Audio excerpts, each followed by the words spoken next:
Hello guys, welcome back to my channel. ఈరోజు ఒక చక్కనైన లక్ష్మీదేవి పాటతో మేము ముందుకు వచ్చాను.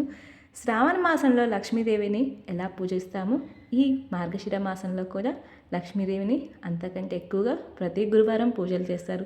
ఇలా పాట పాడి హారతిస్తే ఆ అమ్మ మనపై కరుణా కటాక్షాలు కురిపించుకుంటూ ఉంటుందా. మొదటిసారిగా నా ఛానల్ని చూస్తున్నట్లయితే తప్పకుండా సబ్స్క్రైబ్ చేసుకోండి. పాట నచ్చితే లైక్ చేయండి, షేర్ చేయండి. ఇక పాటలోకి వెళ్ళిపోదామా. పాలసంద్రమందు పుట్టిన లక్ష్మి వైకుంఠమున మెట్టిన దేవి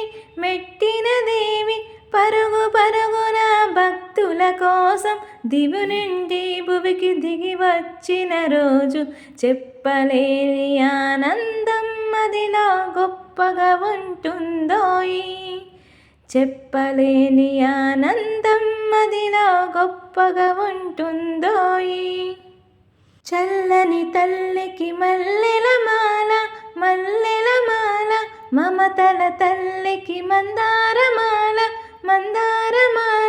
రకరకాల పువ్వులు తెచ్చి అష్టోత్తరము చేస్తూ ఉంటే చెప్పలేని ఆనందం మదిలో తృప్తినిస్తుందోయి.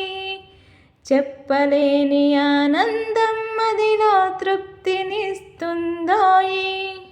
పాలసంద్రమందు పుట్టిన లక్ష్మి వైకుంఠమున మెట్టిన దేవి పరుగు పరుగున భక్తుల కోసం దివు నుండి భువికి దిగి వచ్చిన రోజు చెప్పలేని ఆనందం మదిలో గొప్పగా ఉంటుందోయి. చెప్పలేని ఆనందం మదిలో గొప్పగా ఉంటుందోయి. లక్ష్మీదేవికి పూజలు చేసి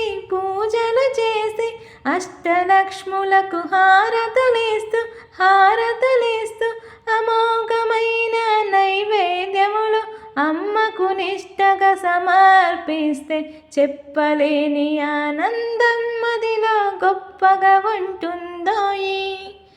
చెప్పలేని ఆనందం మదిలో గొప్పగా ఉంటుందోయి. పాలసంద్రమందు పుట్టిన లక్ష్మి వైకుంఠమున మెట్టిన దేవి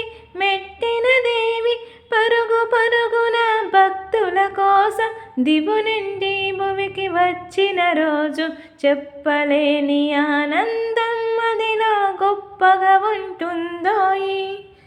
చెప్పలేని ఆనందం మదిలో గొప్పగా ఉంటుందోయి.